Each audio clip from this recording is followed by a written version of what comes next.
Okay, see you later. What's up, everybody? Welcome to The Loud Spot. I'm your host, Sebastian Cosby, right out of Oklahoma City. Today, we have a very special episode for you guys. We have the band Dishwalla. What's going on, fellas? Hello. Hey. And then, Thanks for having us. Absolutely. Then we have Miss Ava Gore, who set this all up. So, hi, Ava, and thank you, and I hope you're doing well today. I am. Thanks. Awesome. The band Dishwalla, I've learned since you guys are going to be on the show, is actually a household name.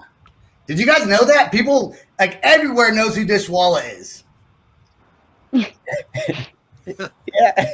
Can you guys hear me okay? It happens. Well, I think what's cool is like a bunch of people's moms knew who we were, and then that next generation of kids now know who we are. Yeah. So let's talk. I want to jump into the tour that never happened in 2020. Oof. What's that all about? Well, I know we all know what it's about, but what happened there? Coronavirus. What? That's a terrible question, Sebastian. No, it's not. No, it's not. Well, George and I talked about, we were going to talk about that coming on here, that they were going to do the tour last year. Of course, they couldn't do the show, but it was important because it was their 25th year anniversary, right? I'm just making fun of you. It was an important year to tour. It was, it was not, I wouldn't say it was an important year to tour. It was just a significant year to tour. And then, we've got to postpone that, obviously. Yeah, and then you guys came out with your last album was 2017? Was it? Was it that long ago? It was, yeah. Man. Yeah. Time for another record. Yeah, you guys have a new single coming out, according to George. Oh, George, you went and you slipped out the secret sauce there. I think the quote was, "You can say whatever the F you want." Yes, that's exactly right. You can't say whatever you want. When you text me late at night and go, "Hey, we're going to do this podcast. What do you want me to say?" And I'm half asleep, I text back, talk about whatever the F you want, I guess. That's my default response. My default is to promote the band. So anyway, yeah, we got the single coming out. That's the best this summer. And by saying it, now it has to happen, right? Well, that's what I was thinking. Oh, well, good. We're glad we forced you to have to come out with an album or a new single, anyways, this coming summer. That's awesome. I think we're too lazy to do a full record during COVID. I think it was just going to have to be a bunch of songs instead of a record. That I don't think anyone does a whole record in their sweatpants. I don't know. Not me. I'm too lazy. I really don't think any bands nowadays are coming out with albums anyways. I think the kind of the new thing. See, the thing is from 1995 is that's when the album came out with Counting Blue Cars, but the single dropped in 1996, right? Right. Is that how that worked? So I think now it's completely different where you just drop singles and then I maybe eventually drop an album. Yeah, that's what we were doing. Yeah. Sometimes a single can be out for a couple of years before the album comes out. Right. You just keep re-releasing the same song over and over again. Release one version, then the remix, then the lyric video, then in another language, then bring it all back for a 1 year since we released the song and then release it again. What Sam says, you'll be amazed what Sebastian does in his sweatpants. Yeah, you wouldn't be surprised what I do in my sweatpants. So wait, when you guys released Counting Blue Cars, did you have to do it in other languages also? Like, is that I didn't know that was a thing. Jim? Is that really a thing? That's not a thing. Jim, your mic's off. Your mic's off. Oh, we can't hear you, Jim. Bluetooth. He didn't put in his earbuds. No, I got it. There we go. So Counting Blue Cars was actually biggest in Germany before it was ever known in the States. We put the record out there first. So the whole album and especially that song blew up there. And then at the same time it blew up in Brazil. So it was all over these different weird places. Philippines was another before it was ever even really big in the States. And so we'd always talked about doing a Brazilian, a Portuguese version or a German version, which would have sounded really super weird. So we never did it, but it would have been cool.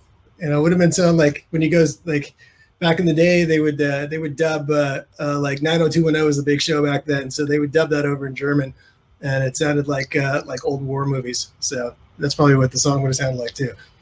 That's cool. So take us back to when did the band originally get signed? I want to think 95, I think 94, 95. It was 94, I think, when we got early 94. Yeah, because then the Carpenters thing was 95, right? Yep. Yeah. Okay, so take us back to 1994, 1995. The band started. You're getting all this hype. What was it like to, I guess, at one point realize that your band's really onto something big and you're getting a tour? Like, what was the feeling of like your first big tour signed to a record label? Well, the first tour was with Better Than Ezra, and we kind of had, we didn't have a 0 to 60 thing because we had played around LA forever and Santa Barbara, but then all of a sudden we had this record in the can and they're putting us on a plane, and I can't remember. Do you remember where the first show was, Jim? Michigan. Yeah. That's right, Michigan. Yeah. Blind Pig. The Blind Pig. That's right. Whoa. And we kind of already had a little bit of steam because we did this Carpenters tribute album, and had that "It's Going to Take Some Time" thing happening. But really, like, we just kind of hit the ground running, and I would say I think it was like 2 years from that start date that we were out on the road. It was 600 shows in 2 years that we did. Jesus, 600 shows in 2 years? Yeah. You were that's like a show every other day almost, right? Yeah, we were doing 4 to 5 days a week, and we'd be out like 2.5 months at a time, and we'd be home for about a week to 10 days, and then go out again, and then we'd have to then you did that, then you go to Europe for 3 months, without coming home at all. And then there were also the in stores, like the Tower Records performances, and you go into 3 radio stations in the morning. So really the 600 shows that Polestar counted were just the ones that you actually were booked at a venue. But the Tower Records in store and the radio stations in the morning, they didn't count that. So it was probably more like, 900 appearances in 2 years. Yeah. I mean, we do 4 or 5 a day sometimes. Yeah. So you guys took a long break from kind of being Dishwalla. What's it like now, kind of, getting back in the groove? I mean, it's been a few years, obviously, but it was a long time in between. One at a time. You mean pre-COVID or COVID, like now? I can't even Pre-COVID. think about pre-COVID times. It feels like an it's like ago. That seems like a lifetime ago. But we did nothing but Dishwalla for like 15 years straight, and so then we got to a point where like, okay, I can't do this anymore. This just has to like park for a little bit. So we took a break for a couple of years, and then came back, started doing shows. That's when Justin first came on in 2008. He walked in on a 1 week notice and sang for 70,000 people. At the Rock Fest. Good job. And nailed it. And we're like, what the hell? Okay, we got a singer. So that's kind of, ever since then it's been kind of on and off because everybody's got different projects and live stuff going on. So, there's a lot of different, everybody's got a lot of different irons in the fire now. So, we do it when we can, and it's always awesome to do. We're overdue for another record. But I think the older you get, probably the harder it is to get a whole band back together, especially when it comes to touring. I do want to ask Justin a question. Did you know the band before joining Dishwalla? Were you guys already friends? Yeah, I knew him for a few years. I knew Jim. I was in another band before Dishwalla, and Jim, he co-produced and engineered and recorded a record up in Weed. With Sylvia Massey, and that's how I really got to know Jim. But I knew Jim before that from the band. I used to have a studio in Montecito, and Dishwalla came in and back in the day and used it to do some album prep and rehearsals there for a couple weeks, and that's when I really got to know them pretty well. And that was pre-production for Opaline record that came out in 2000, so that was a long time ago. Wow. Yeah. So you know, and being kind of a local Santa Barbara kid myself, you know, I grew up.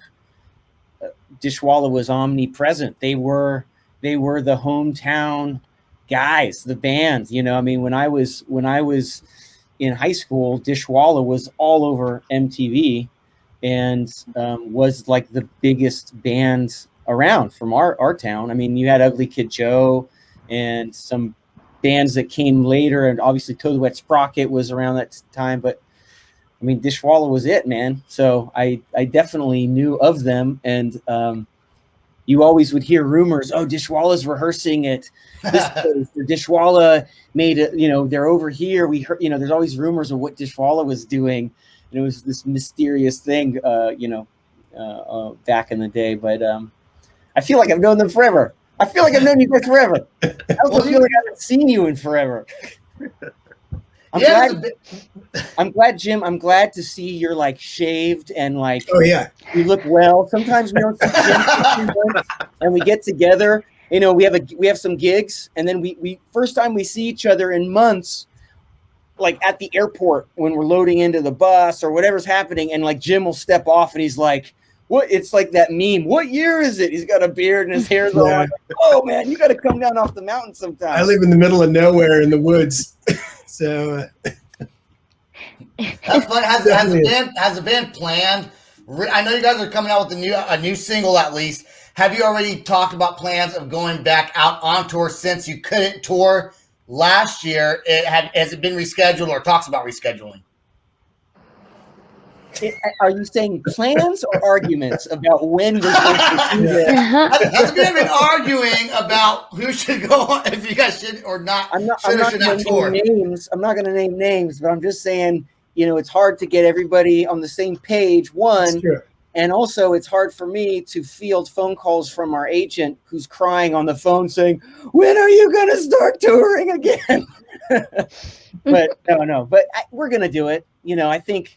A bunch of our friends, everyone's starting to take early gigs in even June. I'm starting to see a few dates in July and into the summer, and we're going to just see how that goes for everybody. Yeah. And then, you know, we'll jump back in the deep end and do a tour probably. I mean, I'm not scared. I got 2 shots. I did find do you have something to say? Yeah, I have a question for George that isn't really band related. What is that? Is Rock Shop still a thing? Because I miss Rock Shop so much. You know what? It hasn't since COVID, but I just that makes sense. Found a new location.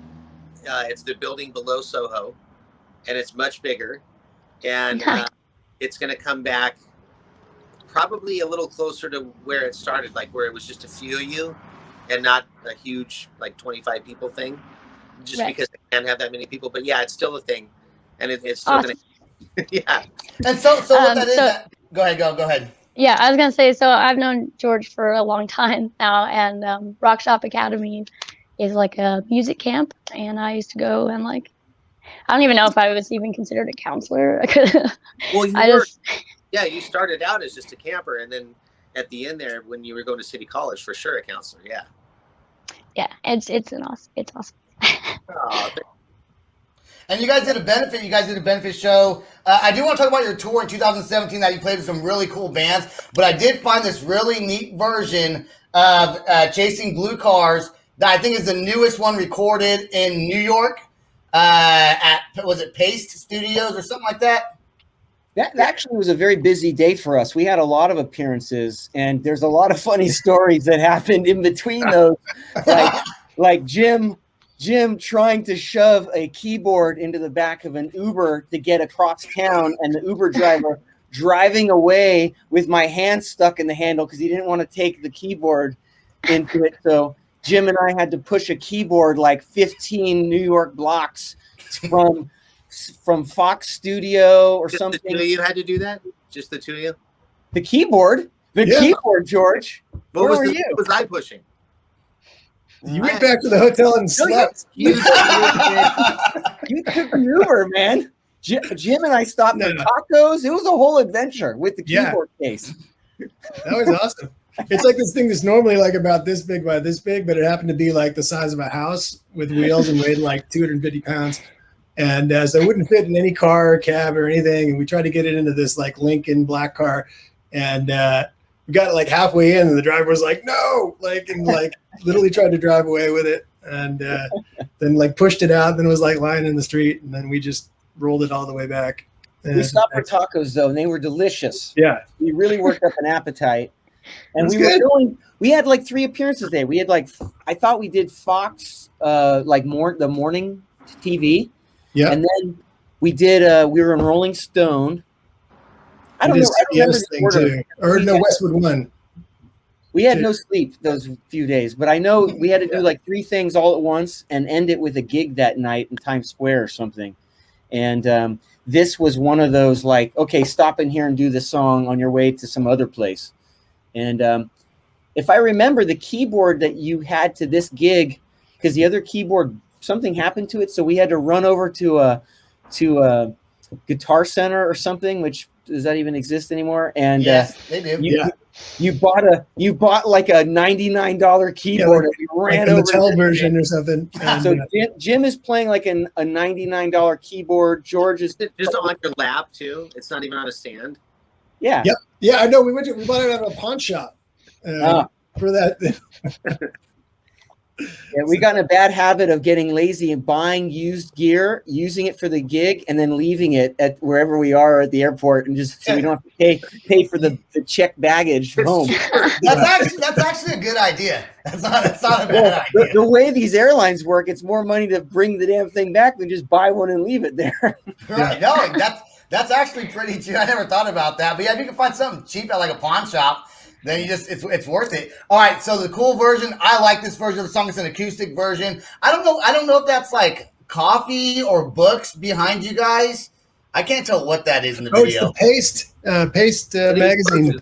I think those are okay. I think that's tape. Those are tapes. Those are tapes, magnetic real tapes of master recordings. Yeah. Let's check this song out right now. Here we go. Awesome.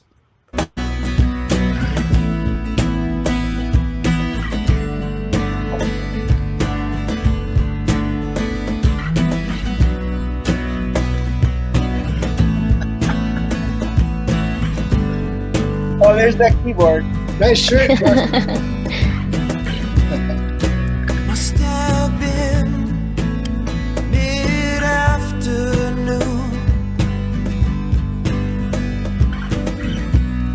I could tell by how far the child shadow stretched out. I'm wearing the same T-shirt as I am in the video.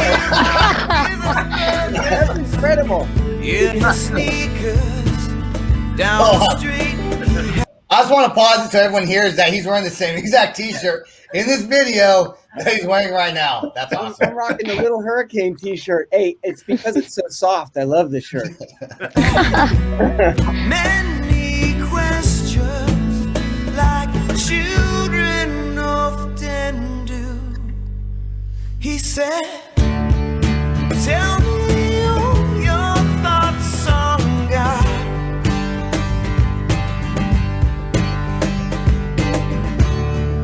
Tell me, am I very far?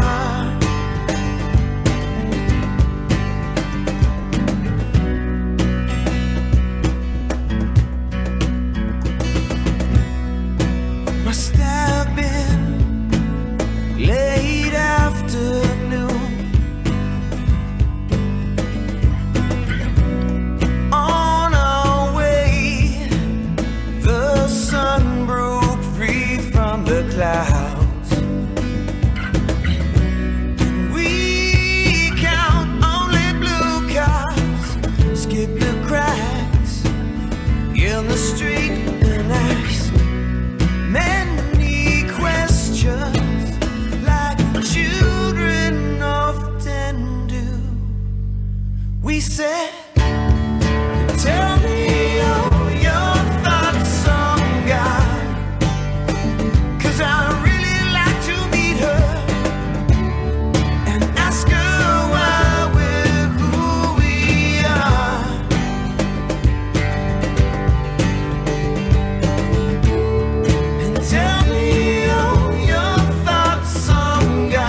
outside people and ask many questions like children often do.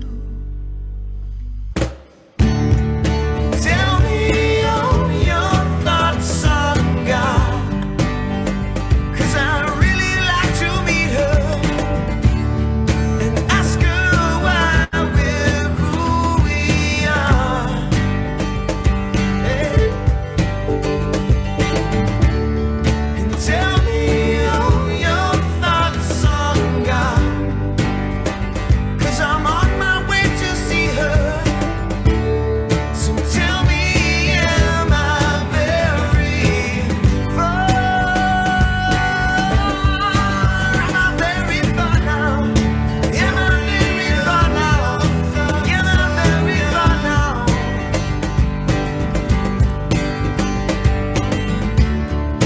Tell me,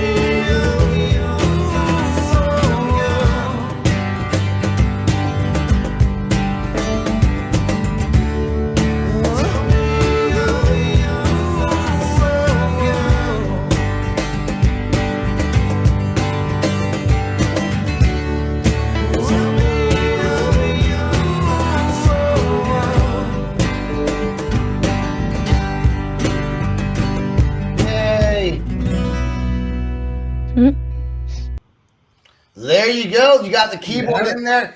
I got to ask a question because everyone tells you to ask this question, and it's the most.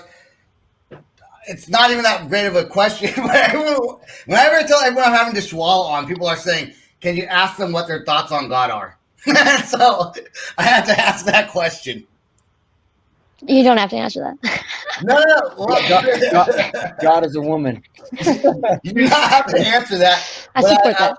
I would be my friends make fun of me if I didn't ask the question. So I did ask that, and I guess that George was saying earlier, is that like an ongoing joke? You said it might be an ongoing joke in the household now, not from your band, but just generally speaking.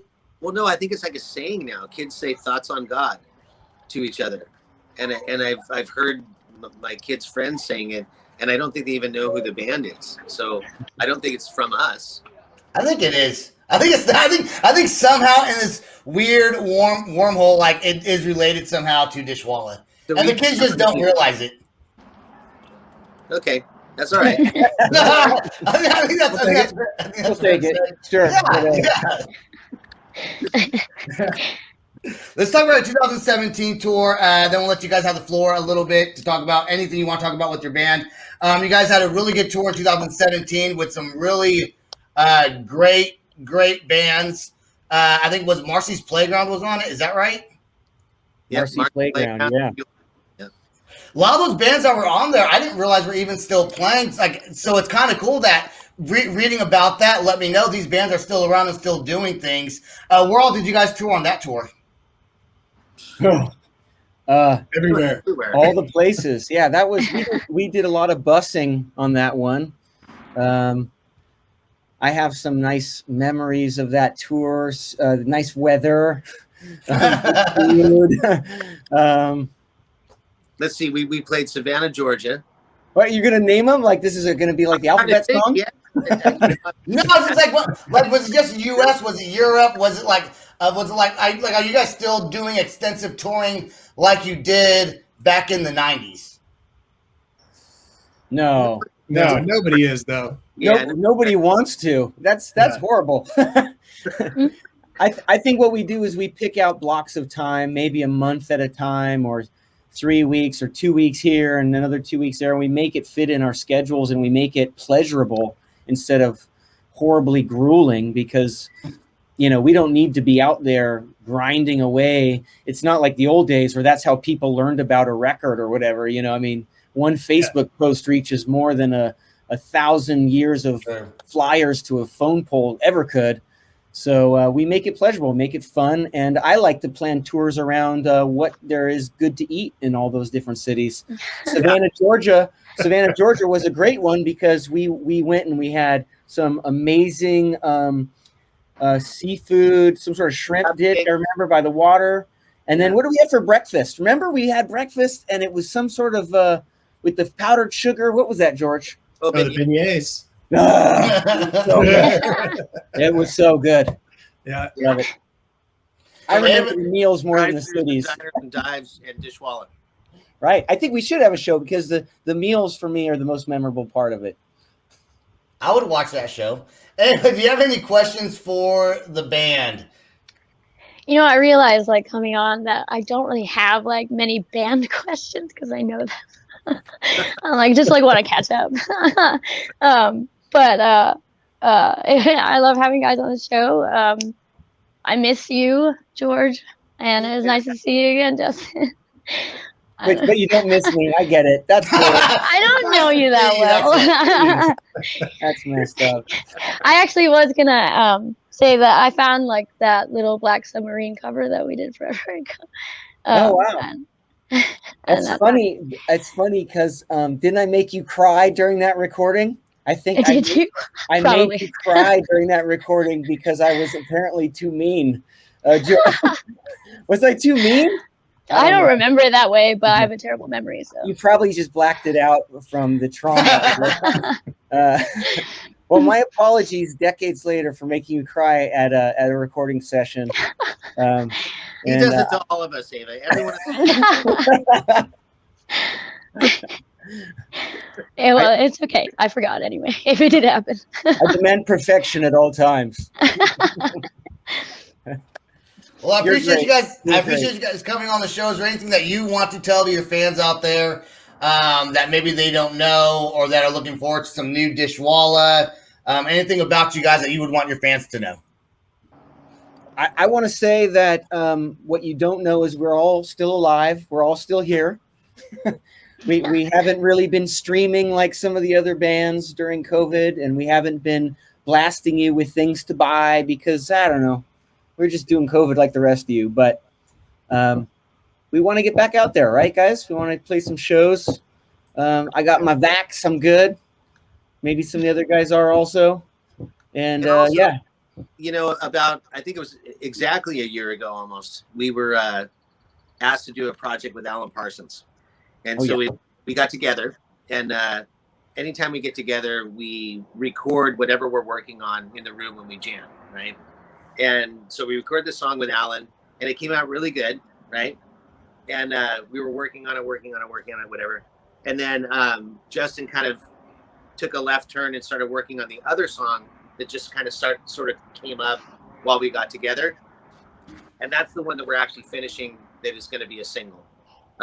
So we actually, you know, in the last year we've been doing stuff, and I would say that, you know, like for me, I did all that work in March of 2020, and then Justin and Jim and Scott worked for the rest of the year behind the scenes, mixing and adding layers and all that other stuff.